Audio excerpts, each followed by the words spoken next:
The year was 68 AD, a time of great turmoil and transformation for the Roman Empire. The echoes of past glories and the shadows of impending chaos loomed large over the vast territories. The Roman Empire, stretching from Scotland to Syria, stood at a crossroads.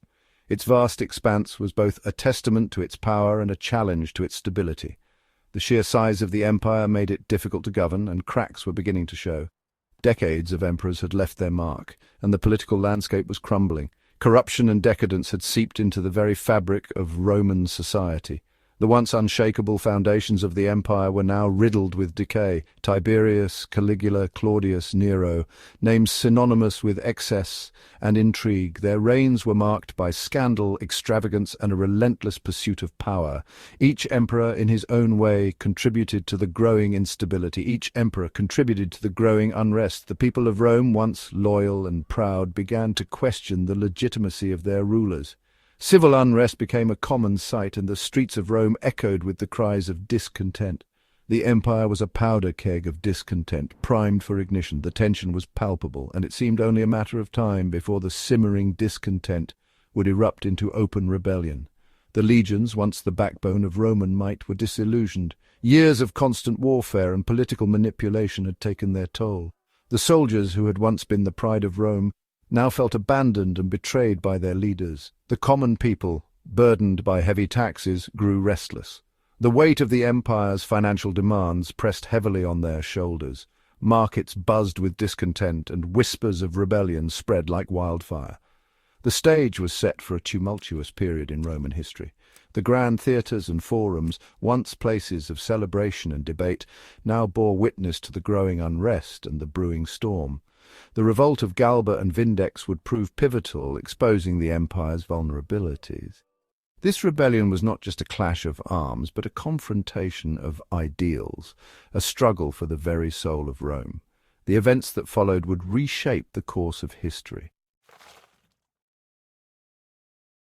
Nero Claudius Caesar Augustus Germanicus, the last of the Julio-Claudian emperors, ascended to the throne in 54 AD. Initially, his reign held promise. Guided by his tutor, Seneca, Nero displayed moderation and good governance.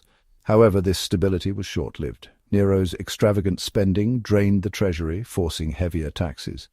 His artistic ambitions alienated the Roman elite. The Great Fire of Rome in 64 AD proved a turning point. Rumors spread that Nero orchestrated the disaster for his opulent Domus Aurea. His persecution of Christians further eroded public trust. The provinces, feeling the brunt of his economic policies, were ripe for revolt. In the spring of 68 AD, discontent in the Roman Empire boiled over. The once mighty empire, known for its strength and unity, was now facing internal strife and dissatisfaction among its people. The oppressive rule of Emperor Nero had pushed many to the brink, and whispers of rebellion began to spread like wildfire. In Gaul, Gaius Julius Vindex, governor of Gallia Lugdunensis, raised the standard of revolt. Vindex, a man of strong principles and a deep sense of justice, could no longer stand by as Nero's tyranny continued unchecked. He called upon the people of Gaul to rise up and join him in his quest to bring about change. Vindex, troubled by Nero's rule, sought reform, not independence. His goal was not to break away from the Roman Empire, but to restore its former glory by removing the corrupt and despotic Nero from power. He envisioned a Rome where justice and fairness prevailed, and he was willing to fight for it. He aimed to depose Nero and replace him with a just ruler. Vindex's speeches were passionate and persuasive, igniting a spark of hope in the hearts of many.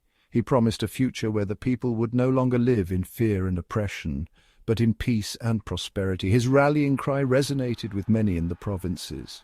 The people, weary of Nero's excesses and cruelty, found a leader they could believe in. Vindex's call to arms was met with enthusiasm, and soon a formidable force began to gather under his banner. Meanwhile, in Hispania Tarraconensis, Servius Sulpicius Galba emerged to challenge Nero. Galba, a seasoned and respected governor, had long been disillusioned with Nero's rule. The news of Vindex's revolt reached him, and he saw an opportunity to join the cause and make a difference. Galba, a distinguished governor, was persuaded by growing discontent. The unrest among the soldiers and citizens in his province mirrored the sentiments in Gaul. Galba knew that the time for action had come, and he could no longer remain a passive observer. The legions under his command urged him to lead them against Nero. The soldiers, loyal to Galba and inspired by his leadership, were ready to march into battle. They believed in his vision of a better Rome and were willing to fight for it. With support from his legions and other governors, Galba declared himself emperor. His declaration was a bold move, signaling a direct challenge to Nero's authority. The support he garnered from other influential figures in the empire strengthened his position and set the stage for a significant confrontation. The Roman Empire was on the brink of civil war.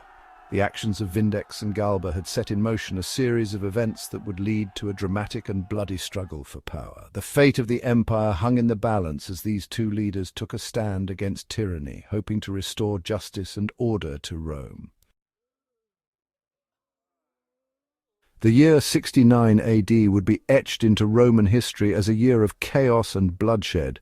It was a time when the Roman Empire, known for its strength and unity, found itself torn apart by internal strife and power struggles. The civil war that ensued was not just a battle for control, but a fight for the very soul of Rome. The revolt sparked by Vindex and Galba ignited rebellion across the empire. Vindex, the governor of Gallia Lugdunensis, was the first to rise against the tyranny of Emperor Nero.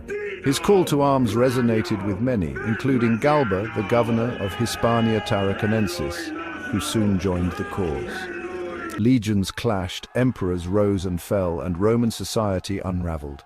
The once mighty legions of Rome were now divided, each faction fighting for its chosen leader.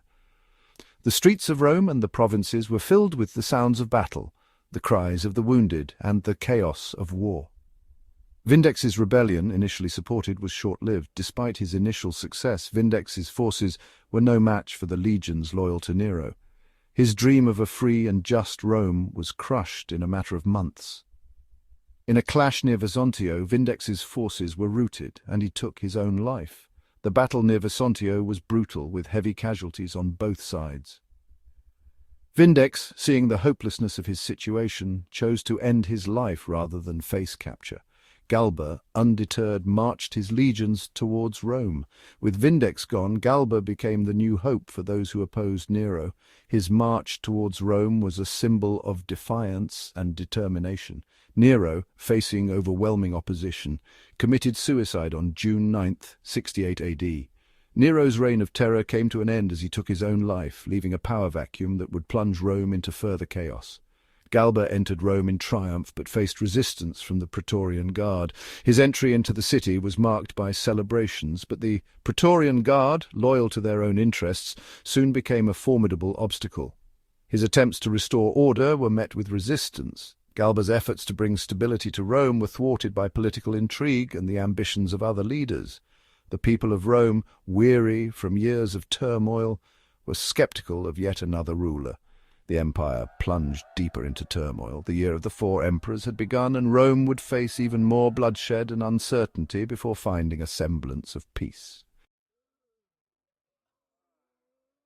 The year of the four emperors, from bad to worse. With Galba's grip on power weakening, other contenders emerged. In Germania Inferior, the legions proclaimed Marcus Salvius Otho as emperor. Otho, supported by the Praetorian Guard, marched on Rome. Galba was assassinated on January 15, 69 AD. Otho faced a new threat from Aulus Vitellius, commander of the Rhine legions. The Battle of Bedriacum was a decisive victory for Vitellius. Otho, defeated, took his own life. Vitellius entered Rome in triumph, but his victory was short-lived. Vespasian's rise order restored. While Vitellius indulged in power, a new contender emerged. Vespasian, a seasoned general, was proclaimed emperor by his legions in Alexandria. He gathered his forces and marched on Rome. In decisive battles, Vespasian's forces routed Vitellius's armies. Vitellius fled Rome but was captured and murdered. With Vitellius's death, the year of the four emperors ended. Vespasian assumed the imperial throne. His reign marked the beginning of the Flavian dynasty. The events of 69 AD had a lasting impact on the empire.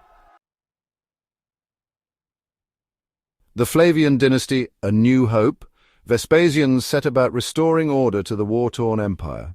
He implemented financial reforms and embarked on an ambitious building program. His reign provided much-needed stability. Under Vespasian, the Roman Empire experienced peace and prosperity. The legions were once again a formidable force. The provinces enjoyed economic growth. Vespasian's sons, Titus and Domitian, succeeded him. Titus solidified his father's legacy, while Domitian oversaw expansion. The Flavian dynasty played a crucial role in restoring stability. A turning point, the revolt's enduring significance. The revolt of Galba and Vindex marked a turning point in Roman history. It exposed the vulnerabilities of the Julio-Claudian dynasty. The revolt demonstrated the power of the legions. It highlighted the importance of provincial support for the emperor. The events of 69 AD served as a reminder of the empire's precarious balance. Vespasian's rise showed that merit could trump lineage. The revolt had far-reaching consequences for the Roman Empire. Conclusion: echoes of rebellion. The echoes of the revolt of Galba and Vindex resonated long after 69 AD. The Roman Empire bore the scars of that tumultuous year. The lessons learned shaped the course of Roman history.